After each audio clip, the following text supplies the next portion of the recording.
warahmatullahi wabarakatuh. Perkenalkan, nama saya Septini Harahap dengan NIM 0302243081. Saya dari Fakultas Ilmu Tarbiyah dan Keguruan, Prodi Pendidikan Bahasa Arab. Udah men. Di sini saya ingin menjelaskan tentang apa itu filsafat. Kasih sejumlah. Di sini saya ingin menjelaskan tentang apa itu filsafat. Filsafat secara etimologi adalah berasal dari kata Yunani philosophia, yang dalam bahasa Inggris adalah philosophy.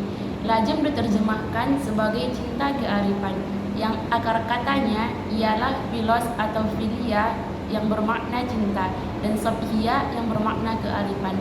Jadi, filsafat berarti cinta kearifan atau cenderung pada kebijaksanaan. Ya.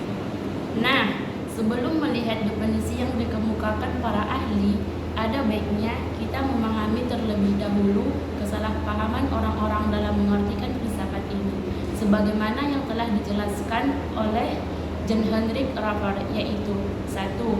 Filsafat dianggap sebagai ilmu yang paling istimewa yang hanya dapat dipahami oleh orang-orang jenius.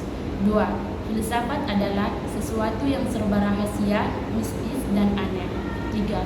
Filsafat merupakan sesuatu yang tidak jelas, kacau balau, tidak ilmiah, penuh dengan pertikaian, perselisihan pendapat, tidak mengenali sistem, tidak tertib, dan juga tidak terarah.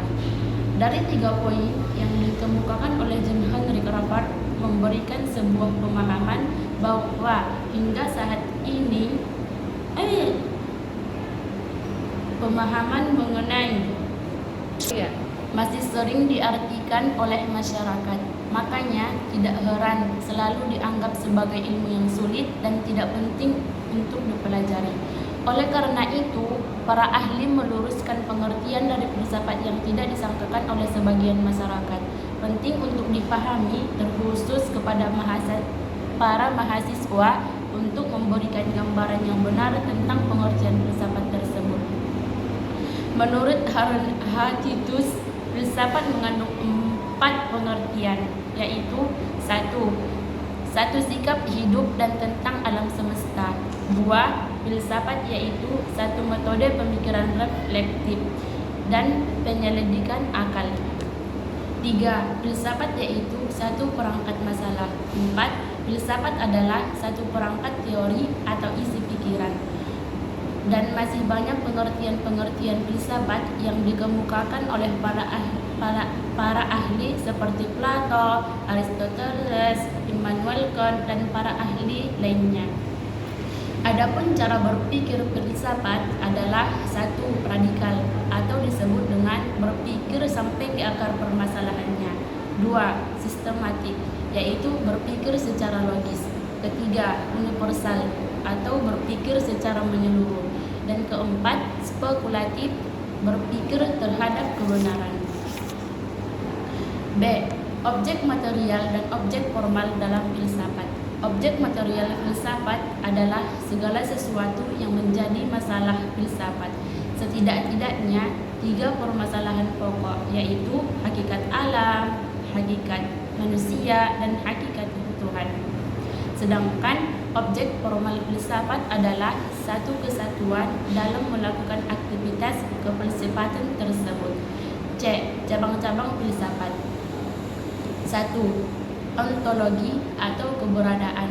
2. Epistemologi atau sudut pandang pengetahuan. 3.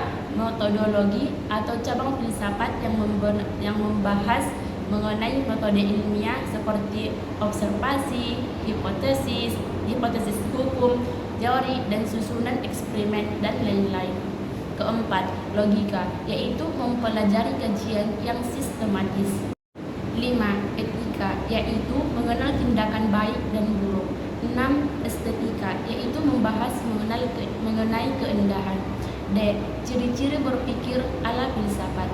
Yang pertama adalah metodis, yang kedua sistematis, yang ketiga koheren atau yang dipikirkan itu tidak terjadi sesuatu yang bertentangan. Yang keempat adalah rasional, Yang kelima, komprehensif, yaitu berpikir tentang sesuatu dari berbagai sudut. 6. Radikal. Yang ketujuh, universal. 8. Kritis. 9. Terdalam. 10. Konseptual. 11. Spekulatif. 12. Bebas.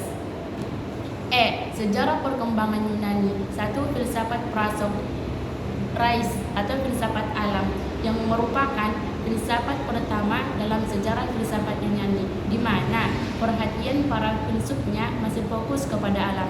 2. Aliran Pitagorean. 2.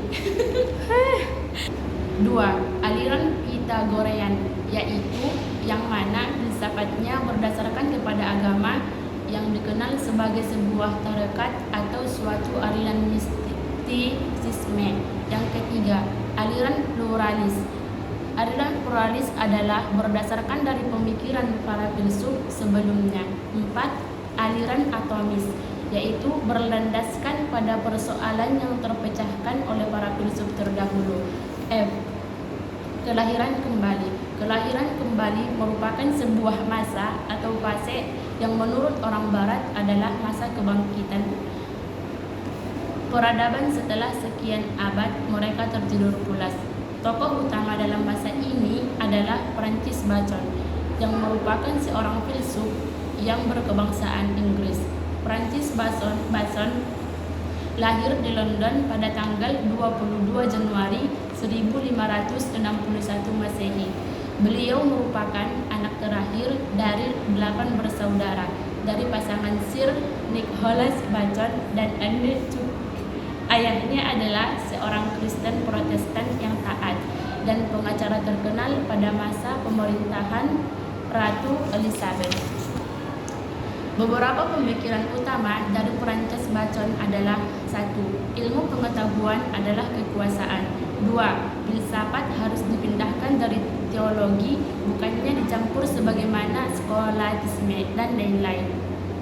Ketika terlibat dalam kajian ilmiah, hal utama yang harus diperhatikan adalah kesesatan.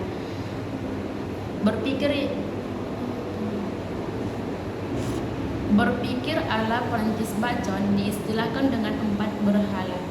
Pertama, berhala suku dalam sifat manusia. 2. Berhala gua, dan ini adalah perisangka pribadi. Yang ketiga, berhala pasir, yaitu berhubungan dengan